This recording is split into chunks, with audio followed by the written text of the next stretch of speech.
이제 가인과 아벨의 세상으로 나타난 것. 그런데 그 가인과 아벨의 세상 속에 하나님께서 다른 씨를 주심으로써 새로운 세상을 여셨다라는 것을 이제 1장부터 4장까지 좀 봤습니다. 그러니까 인간은 끊임없이 하나님을 거역하고 타락하고 온전한 것을 망가뜨리고 있고, 하나님은 그 망가진 것을 그냥 두고 보시지 않고 계속해서 회복하시고 새로운 길, 새로운 세상을 열어주고 계신다. 이게 이제 그 창세기 앞부분에서 나타나는 겁니다. 그러니까 인간이 주인된 세상과 하나님께서 주인 되신 세상이 이렇게 자꾸 이렇게 번갈아 가면서 대조가 되고 있고요. 구원이란 바로 이 인간이 주인된 세상, 그러니까 가인과 아벨의 세상으로부터 하나님이 주인 되신 세상으로 옮기심을 받는 것이라. 그러니까 우리 골로새서 1장 13절 말씀에 의하면 흑암의 권세로부터 건지심을 받아 그의 사랑의 아들의 나라로 옮기심을 받는 것이라고 이제 표현되는 이것이 이제 바로 복음이지요. 인간의 세상, 가인과 아벨의 세상, 죽을 수밖에 없는 세상으로부터 하나님의 나라, 생명의 세상, 새로운 세상으로 이제 옮김을 받는 것입니다.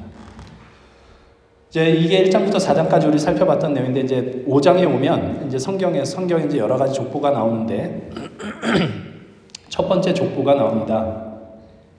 5장에 가면 첫 번째 족보가 나오는데 이 족보 속에 이 복음의 이야기가 이제 이렇게 고스란히 이렇게 나타나는 것을 볼 수 있습니다. 오늘 저희가 본문으로 읽은 것은 이제 에녹에 관한 이야기만 이렇게 봤지만 5장 전체를 읽으면 이제 아담으로부터 노아까지의 족보가 이렇게 쭉 나옵니다. 어떤 방식으로 묘사가 되어 있느냐 하면 누구는 누구를 낳고 몇 세를 살다가 죽었더라. 이게 이제 패턴입니다. 다 이렇게 죽었더라. 그래서 5절에 보면 아담은 셋을 낳고 뭐 이렇게 해서 930세를 살고 죽었더라 그러고요. 또 8절에 셋은 912세를 살고 죽었다 그러고요. 11절에 에노스는 개난을 낳고 905세를 살고 죽었더라 이렇게 나옵니다. 그러니까 다 죽었더라 이렇게 마무리가 되죠. 거의 900세 이상을 살았으니까 다 대부분이 이제 거의 1000년 이상 산 건데 여러분 이 정도 살고 싶으십니까? 혹시?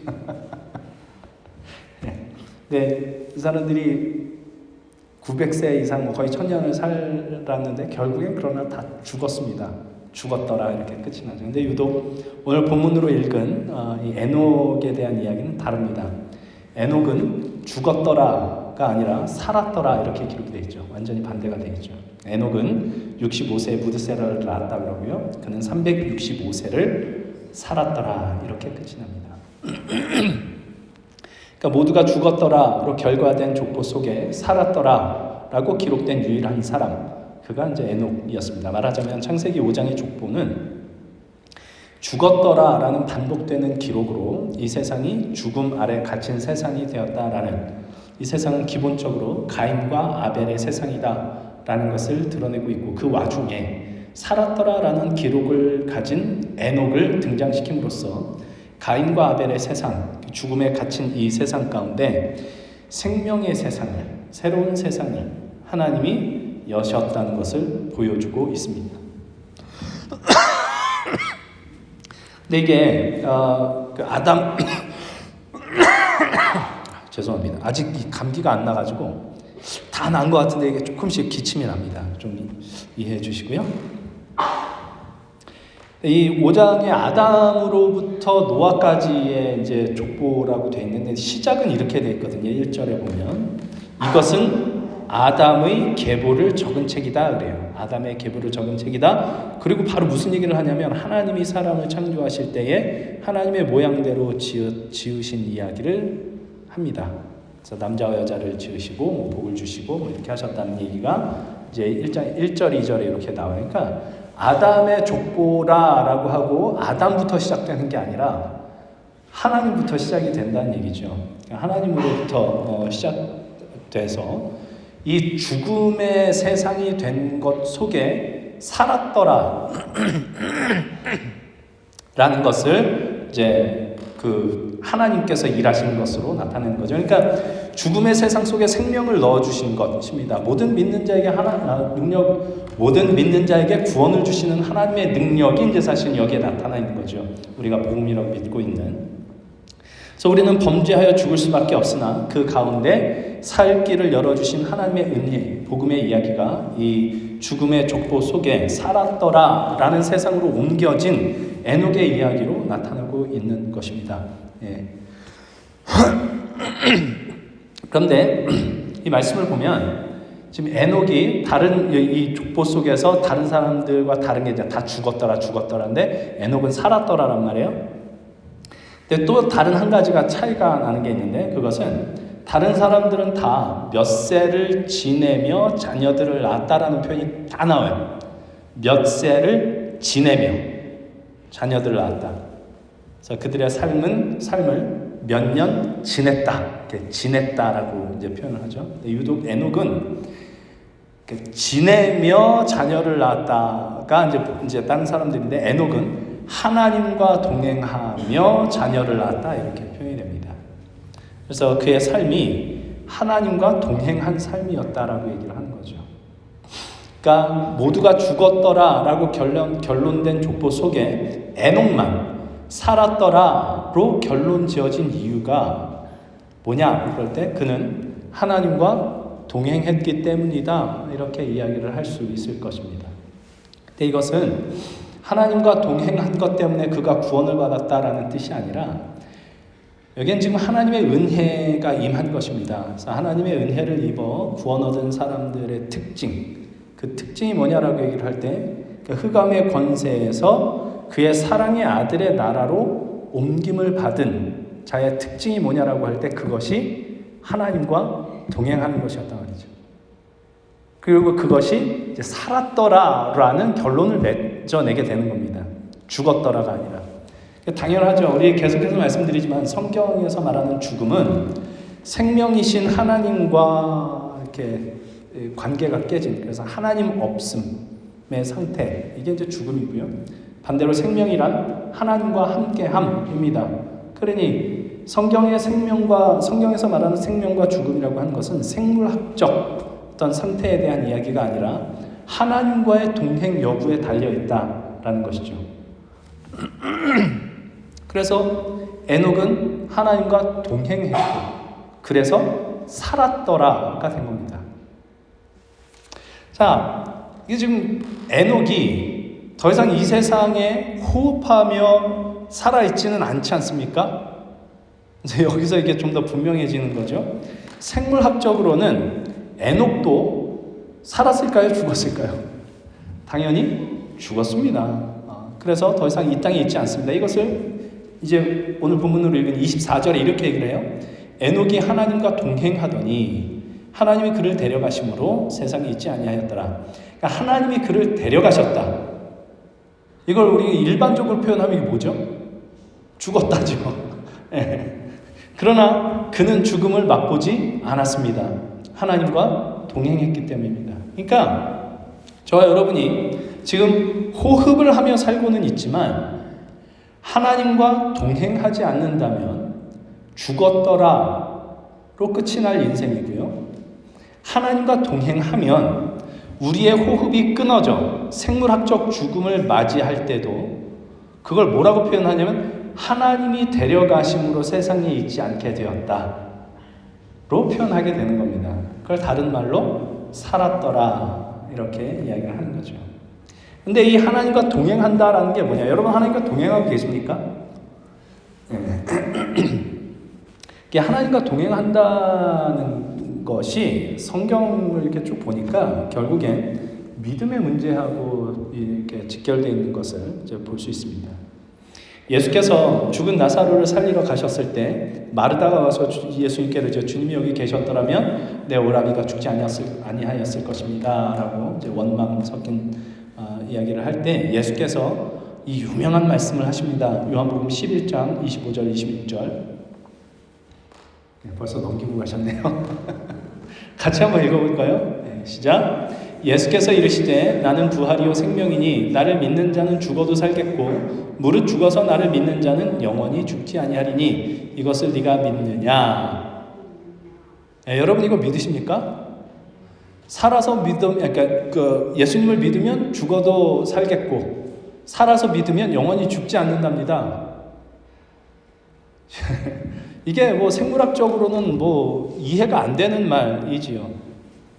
그러니까 이게 에녹이었던 겁니다. 그러니까 살아서 믿어 죽음을 맛보지 않고 하나님께 데려감을 당한 것이죠. 죽지 않았습니다. 죽음을 맛보지 않았습니다. 근데 이걸 에녹은 어떻게 경험을 했느냐 할 때 하나님과 동행함으로 그렇게 됐다고 했습니다. 말하자면 에녹은 하나님과 동행함으로 이것을 살아서 믿으면 죽지 아니하리라 이거를 경험을 한 거고요. 지금 예수님은 그걸 뭐라고 하냐면 나를 믿으면 예수님을 믿으면 죽어도 살고 살아서 믿으면 영원히 죽지 않을 것이다. 이렇게 얘기를 해요. 그러니까 에녹이 경험한 것은 하나님과 동행함으로였고 우리는 에녹이 경험한 것과 똑같은 것을 뭘로 경험을 하죠? 예수님을 믿음으로. 이게 똑같은 얘기죠. 그러니까 하나님과 동행한 것, 에녹이 하나님과 동행했다라고 하는 것과 예수님을 믿는 것, 우리가 예수님을 믿는 것, 이게 이제 같은 이야기다 이렇게 얘기를 하는 겁니다.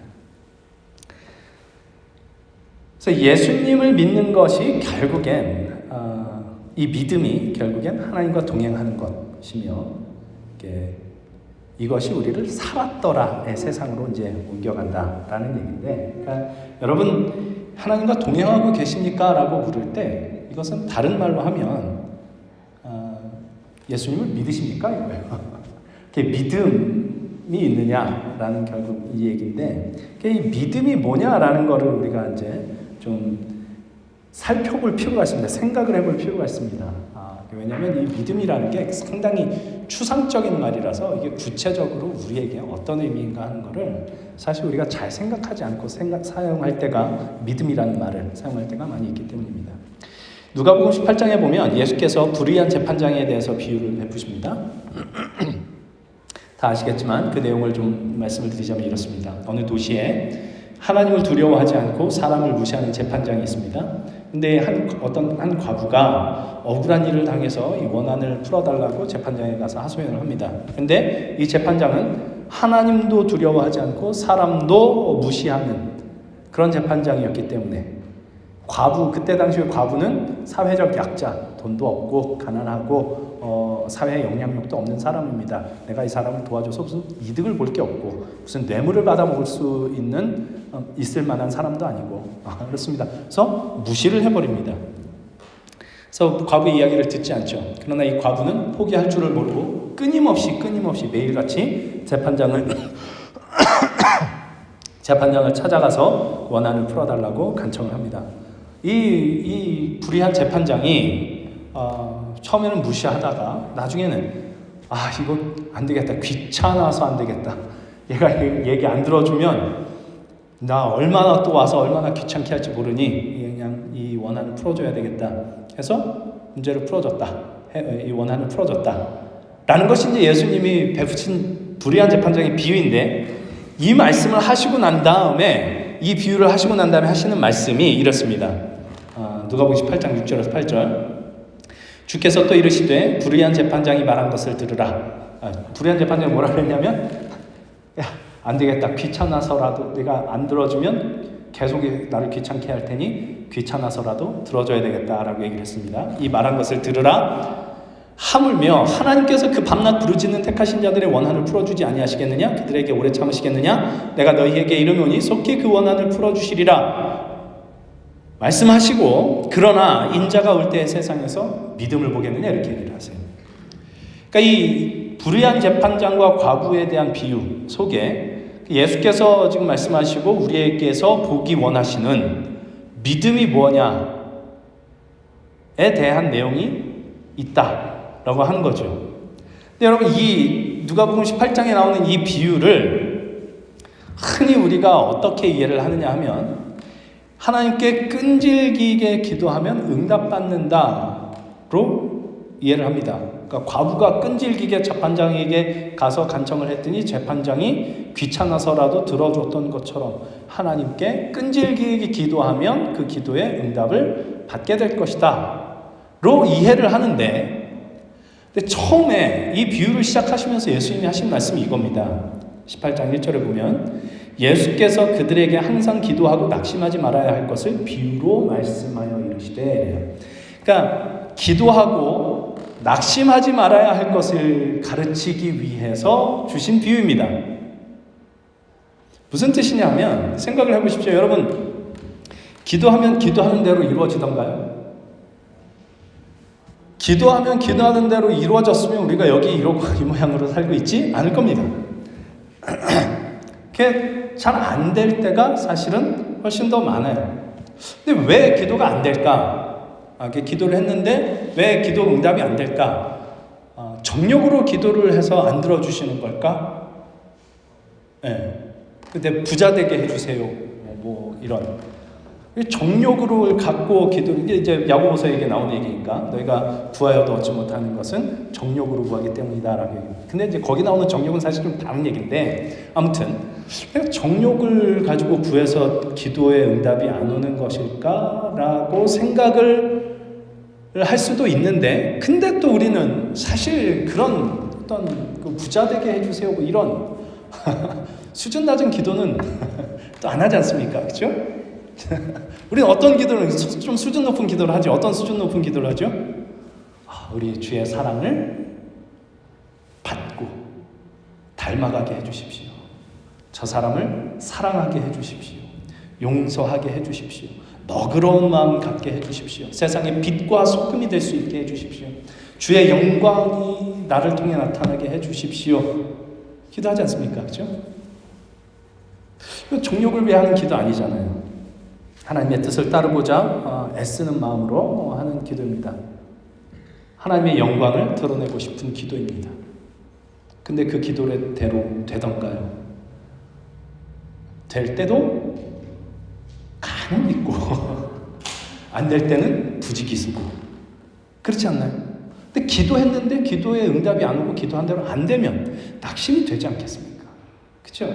기도하는 게 무슨 소용이 있나 싶은 생각이 들어요. 기도를 안 하면 최소한 어떤 낙심은 없냐면, 내가 기도했는데 기도한 대로 안 돼서 낙심할 일은 없습니다. 그렇죠? 기도를 하면 기도한 대로 안 돼서 낙심이 됩니다. 그러니까 우리 낙심하지 않으려면 어떻게 해야 되죠? 기도를 하지 마라. 그러지 말라는 얘기를 하는 겁니다, 지금. 그러니까 항상 기도하고 낙심하지 말아야 할 것을 가르친다라는 얘기인 거죠. 왜? 기도했는데 기도한 대로 응답이 안 오니까. 그러니까 이 비유는, 지금 이게 누가복음 18장에 나오는 이 비유는 끈질기게 기도하면 응답을 주신다, 이런 말씀을 하는 게 아니라, 끈질기게 해도 낙심하는 일이 일어날 수 있답니다. 그러나, 그러니까 이게 먼저 전제가 되고, 끈질기게 기도를 해도 낙심할 일이 일어날 수 있다라는 게 전제가 돼요. 그러나 그럼에도 불구하고 항상 기도를 멈추지 말아야 한다라는 말씀을 하시려고 지금 이 비유를 들고 계시단 말이죠. 왜냐? 지금은 내가 기도하는 게 하나도 응답되는 것 같지 않고, 기도하는 게 무슨 소용이 있나 싶고, 심지어 이 하나님이 나를 외면하고 계신 건가? 하나님이 계신 건 맞나? 라는 생각이 들 정도로 낙심하게 되는 일들만 가득한 것처럼 보일 수 있는 그런 현실인데, 하나님은 반드시 당신의 일을 이루실 것이기 때문이다 라는 것이 6절 이하에 이렇게 나온 겁니다. 하물며 하나님께서 그 밤낮 부르짖는 택하신 자들의 원한을 풀어주지 아니하시겠느냐? 그들에게 오래 참으시겠느냐? 속히 그 원한을 풀어주시리라, 이렇게 얘기가 나온단 말이에요. 그러니까 이게 불의한 재판장, 이렇게 과부가 와서 끈질기게 하니까 들어준 것처럼 너희도 끈질기게 하면 들어준다라는 얘기가 아니라 이 재판장이 불의한데도 불구하고 그렇게 와서 끈질기게 하는데 들어줬다면 하나님은 이 불의한 재판장과 다르지. 하나님은 가장 의로우신 분이시고 선하신 분이신데 이분이 너희의 기도를 안 듣는다는 것은 말이 안 되는 일이다. 그거 잊지 말아라. 근데 이것이 하나님이 그 일을 하시는 것이 너희가 끈질기게 기도하면 그 일을 하시니까 끈질기게 기도해라라는 얘기가 아니라 하나님은 결국 하나님께서 하실 일을 하실 것이다라는 이야기를 하는 겁니다.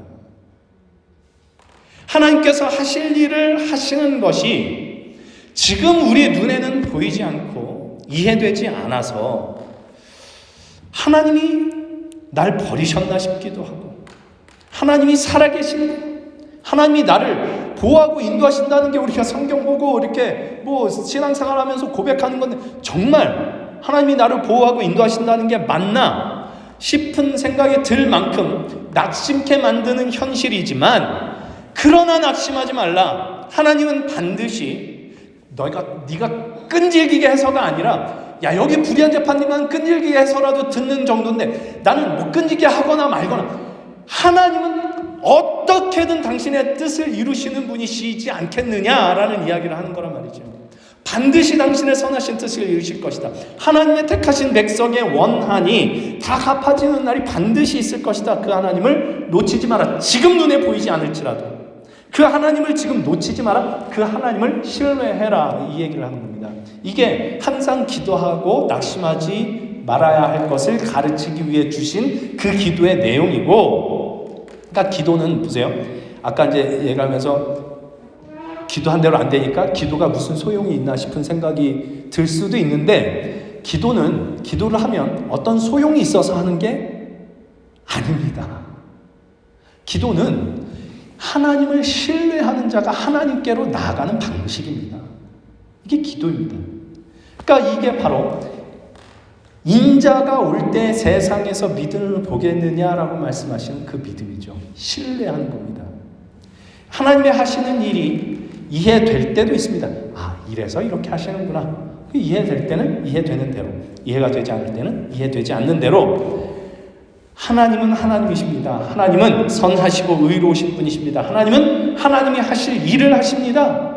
하나님은 하나님의 뜻을 이루십니다. 지금은 다 이해가 되지 않을지라도 하나님은 하나님이시라는 사실, 하나님이 하나님의 뜻을 이루고 계시다라는 그 사실, 그것이 나에게 가장 복되고 유익한 것이라는 그 사실, 이것이 나에게 가장 복된 것입니다.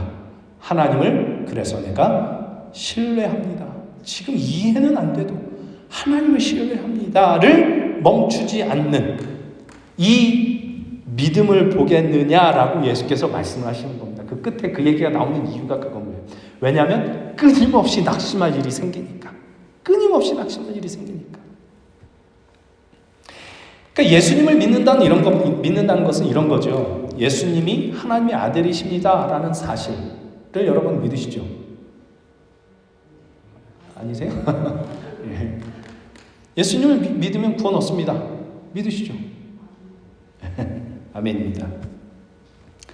그러나 성경이 말하는 믿음은 물론 이런 것들을 다 포함을 하는데 이거는 어떤 거와 같냐면, 그래서 예수님께서 이제 그 마태복음 그 산상수훈 중에 하시는 말씀 중에 넓은 길과 좁은 길이 있지 않습니까? 넓은 길은 이렇게 좋아 보이는 길, 그래서 많은 사람들이 가는 길, 좁은 길은 협착해서 적은 사람들이 가는 길. 그러니까 이렇게 양갈래 길을 딱 놓고 누가 와서 알려줬어요. 야, 이 길을 가면 여기는 정말 화려하고 너무 좋아 보이는 길이지만 그 끝은 죽음이다.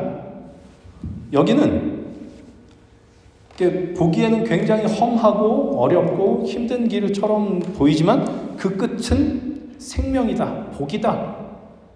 이걸 알려준 사람이 너무나 믿을 만한 사람이에요. 그래서 오케이, 제가 믿습니다 그랬어요. 근데 믿습니다 그래놓고 가는 길은 어딜 가냐? 넓은 길을 간다. 이건 진짜 믿는 건가요? 지적으로 동의는 하는 거죠. 오케이, 거기가 생명이 있는 길이라고는 내가 믿습니다. 근데 가기는 여기를 간다. 그러니까 성경이 이야기하는 건 이런 거죠. 예수님이 하나님의 아들이시라는 사실, 또 예수님을 믿으면 구원을 얻는다는 사실, 그건 분명한 사실인데 내가 이거를 받아들이는 게 믿음이 아니고, 그걸 받아들였다면 예수 그리스도로 보여주신 하나님을 그 자리에서 만나고 그분을 배우고 그분을 신뢰하고 그분을 신뢰함으로 살아가는 길로 가는 건데, 그 좁은 길로 가는 것. 이 좁은 길로 왜 가냐면 신뢰하니까 이 길 끝에 하나님께서 생명을 주실 것을, 생명의 나라를 이렇게 생명의 나라로 연결되어 있다는 것을 신뢰하기 때문에 가는 거죠. 이 신뢰입니다. 그러니까 자기 아들을 아끼지 아니하시고 내어주신 이가 우리 하나님이시라면 그리스도 예수를 십자가에 못 박으시기까지 하심으로써 나를 위해서라면 못하실 일이 없으신 분이 우리 하나님이시다.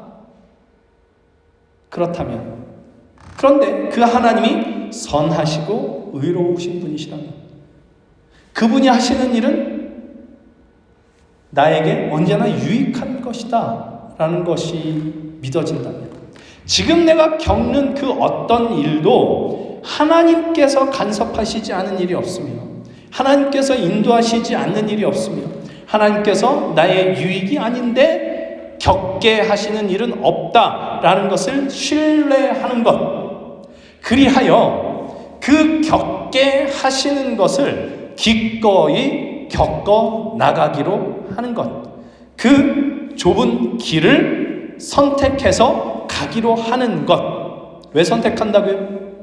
하나님을 신뢰하기 때문에. 이것이 믿음이면 결국 하나님과 동행하는 것이란 이런 것입니다. 왜 그렇게 하느냐? 이제 이게 이 믿음인 거죠. 그러니까 오늘 창세기 5장 1절에서 아담의 계보라고 얘기를 하면서 사실은 하나님으로부터 시작된 것처럼, 그러니까 하나님 없이 아담에서부터 쭉 보면 다 죽었더라로 끝이에요. 근데 이게 시작하신 이가 하나님이신 거예요. 하나님이 시작하셨기 때문에 그 죽었더라처럼 보이는 그 모든 세상 속에 하나님께서 열어놓으신 살았더라의 세상이 있더라. 하나님이 시작하셨기 때문에 이 죽음의 세상을 뒤집어 생명의 세상으로 만드시는 하나님을 거기서 만나는 거죠. 그러니까 시작하신 이가 하나님이시니 마치시는 분도 하나님이실 것이다. 이 선하신 일을 하나님이 시작하셨다면 이걸 마치시는 분도 하나님이실 것이다. 하나님이 그걸 하신다면 반드시 일어날 수밖에 없다. 그 중간에 어떤 어려운 일이 있다 할지라도 이걸 믿고 가는 겁니다. 그래서 이게 빌립보서 1장 6절에 나오는 고백이죠. 너희 안에 착한 일을 시작하신 이가 그리스도 예수의 날까지 이루실 줄을 우리는 확신하노라를 믿는 겁니다. 이게 사실 쉽지는 않습니다. 눈에 보이는 것은 낙심할 만한 일들인데 그 속에서 하나님을 신뢰한다는 것은 정말 어려운 일입니다. 우리에게 응답받지 못한 기도들이 얼마나 많이 있습니까?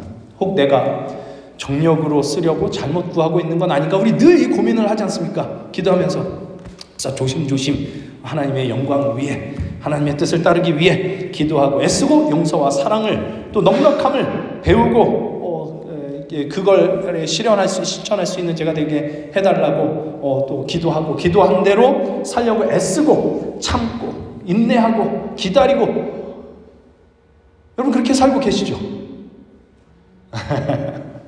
근데 돌아오는 건 업신여김을 당하는 것, 멸시당하는 것이라면 이게 뭐예요? 하나님 이 얘기 나오지 않겠습니까? 정당하게 사는데 정당한 대접을 받지 못하는 세상, 의로운 아벨이 불의한 가인의 손에 죽임을 당한 것처럼 나는 하나님의 뜻을 따라 열심히 살려고 하는데 그거에 대한 정당한 대가를 받지 못하는 억울하고 답답한 일들이 있습니다. 믿음은 이 모든 일들을 아무렇지도 않게 이긴다라는 것이 아닙니다. 비틀거리고 휘청이면서 때로는 이게 정말 맞는 길인가 의심도 하면서 가는 것입니다. 하나님 정말 맞습니까? 하나님 정말 맞습니까? 그 속에서 정말 이해가 안 되는 하나님은 하나님이십니다. 하나님은 하나님이십니다. 바로 이 비틀거림 속에서 그 비틀거림 속에서도 하나님의 하나님 되심을 신뢰하는 속에서 길을 걷는 것, 이것이 예수님을 믿는 것, 그리고 하나님과 동행하는 것이라고 이야기를 하는 것이죠.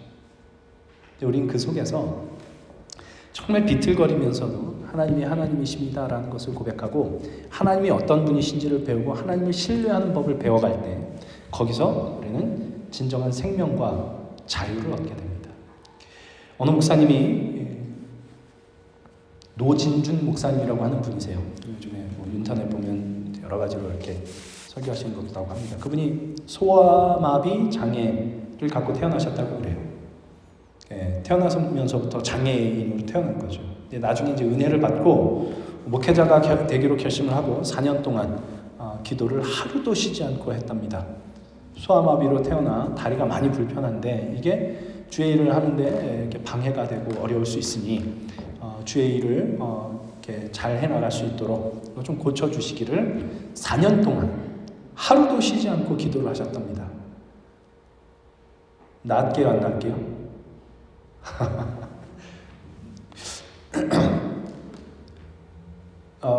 안 나왔습니다. 일단 안 나왔는데 이 목사님이 그 여러 이제 신유 집회를 같이 신유 집회하는 데를 많이 다니셨대요. 치유 집회하는데 어느 날 한 집회를 갔는데 거기서 이제 그 집회에서 어떤 그 집회에 설교자가 하는 이 설교를 듣고 확 뒤집어졌답니다. 이 설교자가 뭐라고 얘기를 했냐면 믿음으로 기도하면 낫지 못할 병이 없다. 믿음으로 기도하면 모든 병이 낫는다. 라고 이제 얘기를 한 거예요. 근데 이 목사님은 그게 용납이 안 되더랍니다.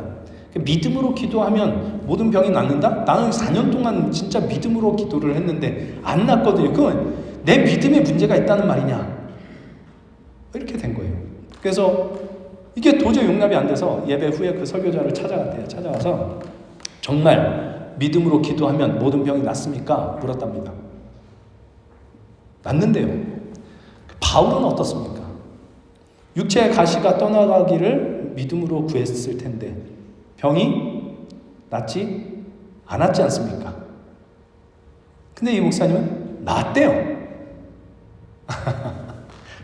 우리 이 얘기가 고린도후서 12장에 나오는데 한번 보고 가죠. 고린도후서 12장 7절부터 9절 말씀 같이 한번 읽어보겠습니다. 시작. 여러 계시를 받은 것이 지극히 크므로 너무 자만하지 않게 하시려고 내 육체에 가시 곧 사탄의 사자를 주셨으니 이는 나를 쳐서 너무 자만하지 않게 하려 하심이라. 이것이 내게서 떠나가게 하기 위하여 내가 3번 주께 간구하였더니 나에게 이르시기를 내 은혜가 네게 족하도다. 이는 내 능력이 약한 데서 온전하여짐이라 하신지라. 그러므로 도리어 크게 기뻐함으로 나의 여러 약한 것들에 대하여 자랑하리니 이는 그리스도의 능력이 내게 머물게 하려 함이라. 아멘. 네, 3번 기도를 했습니다. 근데 그 3번 기도를 해서 낫습니까? 안 낫죠. 근데 이제 그 설교하신 이분이 하는 얘기가 이렇답니다. 3번 이 바울이 이 육체의 가시가 떠나가기를 3번 기도를 했는데 나중에 하나님께서 응답하시길 이렇게 응답을 하셨다는 거예요. 네가 받은 계시가 너무 크기 때문에 네가 자만하지 않고 교만하지 않게 하기 위해서 네 몸에 육체의 가시를 내가 두었고 이것이 너에게 주는 은혜다. 내 은혜가 네게 족하다. 바울이 이거를 알아들었어요. 그래서 7절에 하는 얘기가 이래요. 여러 계시를 받은 것이 지극히 크므로 너무 자만하지 않게 하시려고 내 육체에 가시 곧 사탄의 사자를 주신 것이 이제 하나님이시라는 거예요. 자, 그러면 바울이 그거를 다 깨달았어요. 그걸 깨닫고 난 다음에 바울이 그 육체의 가시를 떠나게 해달라고 또 기도를 했을까? 물으시더랍니다. 안 했겠죠? 그럼 그 병이 나은 거냐? 안 나은 거냐? 그 병은 이제 더 이상 바울에게 병이 아니라 오히려 하나님께서 그를 더 훌륭하게 사용하시기 위한 하나님의 은혜가 된 것이 아니냐. 하나님께서 그를 통해 하실 일을 위해서 그의 몸에 육체의 가시를 준 것을 그가 그렇게 깨달았다면, 그래서 그게 하나님의 은혜인 것을 깨달았다면, 이제 더 이상 그가 그걸 질병으로 여기지 않고 그것 때문에 괴로워하지도 않는다면 그의 병이 낫냐 안 낫냐. 그날 그 목사님이, 그 노진준 목사님이라고 하는 분이 그날 본인의 병이 나았답니다. 육체의 장애가 없어진 것이 아니라 육체의 장애가 더 이상 그 목사님의 신앙의, 영혼의, 삶의 장애가 되지 못하게 된 것이죠. 그분에게 있는 육체의 장애까지도 하나님의 선하신 뜻 안에 있음을 믿고 신뢰함으로 더 이상 그 육체의 장애에 매여 있지 않는 자유, 새로운 자유, 새로운 생명을 얻었던 것입니다. 저는 이것이 예수님을 믿는 것, 하나님과 동행하는 것의 매우 실제적인 사례이지 않을까 생각합니다. 이게 오늘 본문에서 에녹에게 일어난 일이며 오늘 우리에게도 일어날 수 있는 일이죠. 오늘 우리에게 일어나는 어떤 일도 하나님의 일하심과 간섭하심 바깥에서 일어나는 일은 없습니다. 그거 우리가 다 고백하죠. 이것을 우리가 믿고 신뢰할 때 그 모든 일들은 하나님께서 우리 안에 이루시는 선하신 일들을 이루시는 하나님의 손길이라는 것을 이제 보게 됩니다. 그게 어떤 일이든. 그러니까 우리 그러니까 항상 기도하고 낙심하지 말 것을 예수께서 가르쳐 주십니다. 우리 늘 기도해야죠. 기도. 어떤 기도를 하나요? 어떤 기도라도 좋습니다. 하나님을 찾아 나가는 겁니다. 하나님을 찾아 나가는 겁니다. 하나님 하나님이시잖아요 라고 나가는 겁니다. 하나님 내 아버지 되셨잖아요 하고 나가는 겁니다. 부자 되게 해달라고 해도 괜찮습니다. 병 낫게 해달라고도 해도 괜찮습니다. 근데 그거 안 들어주실 거거든요. 하나님 안 들어주실 겁니다. 그럼 그거 안 들어주시면 하나님이 우리를 미워하셔서 그러는 것이냐? 아니라는 얘기죠. 그게 하나님은 그 안 된 것으로도 일하셔서 결국 하나님의 뜻을 이루시고 그 모든 내가 지금 눈에 보기에 안 된 것처럼 보이는 일들이 결국 나에게 유익이 되게 하실 분이시다 를 믿는 믿음으로 나아가는 겁니다. 이게 항상 기도하고 낙심하지 않는 것이죠. 에녹도 보세요. 우리 그냥 일반 상식으로 보면 에녹 죽었습니다. 근데 그 죽은 걸 죽었다고 그러지 않고 하나님께서 데려가셨다 이렇게 얘기를 한다고요. 얼마나 좋습니까? 하나님이 데려가셨다는데. 죽었다 그러면 굉장히 슬프지만 바울의 그 육체의 가시가 바울을 사용하시는 하나님의 은혜가 됩니다. 아까 그 노진주 목사님이라는 그 육체의 장애가 도리어 진정한 자유를 맛보게 해주었던 것처럼 우리가 마주하는 그 어떤 장애물들, 내가 기도했는데 기도한 대로 안 된 그 일들, 기도 응답을 받지 못한 그 모든 일들을 가지고 하나님은 일하시고 그것으로 나에게 유익되게 하실 분이 우리 하나님이시다를 신뢰하는 것. 그 하나님을 예수 그리스도 안에서 만나는 것. 이것이 예수님을 믿는 것이며 하나님과 동행하는 것입니다. 그러니 여러분 항상 기도하고 낙심하지 않을 수 있으면 좋겠습니다. 하나님이 이 모든 복음의 이야기의 시작이며 끝이시기 때문입니다. 모두가 죽었더라라고 끝나는 세상 속에서 살았더라의 길을 여신 분이 하나님이십니다. 죽은 자를 살리시는 분, 사람이 할 수 없는 일을 하나님은 그 무한하신 지혜와 능력으로 하시는 분이십니다. 그래서 지금은 그저 낙심할 이야기만 보이는 현실처럼 우리가 살아간다 할지라도 거기서도 하나님은 여전히 하나님이시고 하나님은 여전히 당신의 뜻을 이루고 계십니다. 그 하나님께서 예수 그리스도를 십자가에 못 박으사 우리를 살리시고 하나님께 대한 그 감각을 깨우셨습니다. 그 감각을 갖게 하셨습니다. 그래서 뭘 보게 하시죠? 우리를 위해서라면, 나를 위해서라면 자기 아들까지도 나를 위해 십자가에 못 박으시기까지 하신 분이 하나님이시로구나.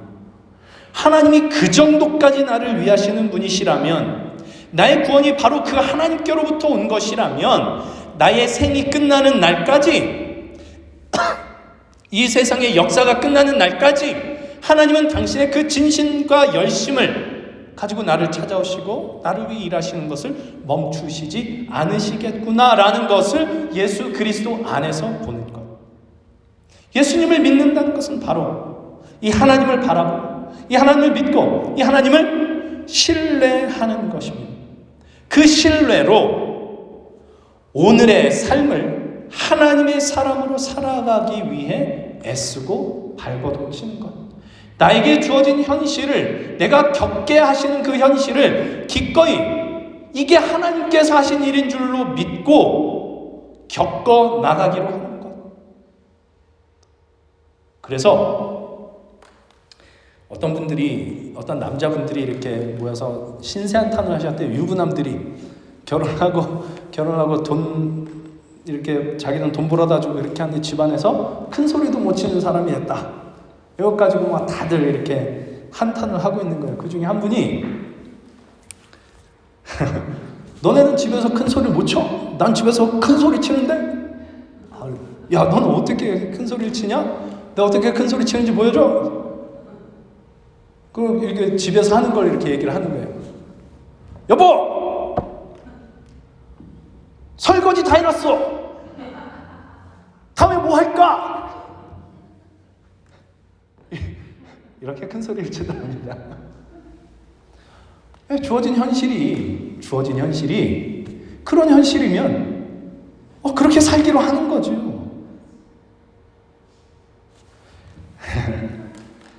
예수님을 믿는다는 건 하나님의 사랑으로 그 작은 일들, 작은 일상 속에서 여기 하나님이 계시고 내가 지금 마주한 이 상황이 하나님이 살게 하신 현실인 것을 알고 그러면 여기서 하나님이 원하시는 건 뭘까? 큰 소리를 치는 겁니다. 뭘 더 할까? 하나님 뭘 더 할까요? 이것이 하나님과 동행하는 것입니다. 이 믿음, 이 신뢰, 하나님과 동행함, 이 속에서 우리에게 일어나는 어떤 일, 어떤 상황, 어떤 현실이라도 이게 하나님이 하시는 일이로구나 믿고 놀라지 말고 그 현실 때문에 매이지도 말고 그냥 다 온통 생각이 거기 가가지고 짜증나고 화나고 여기에 매이지도 말고 이것이 하나님께서 허락하신 일인 줄로 알아 비틀비틀 거리면서도 그것 잘 겪어낼 수 있기를, 그리하여 하나님과 동행하는 자의 세상, 살았더라의 세상으로 우리를 옮겨주실 것 감사함으로 살아낼 수 있는 복을 우리가 누릴 수 있기를 우리 주님의 이름으로 간절히 소망합니다.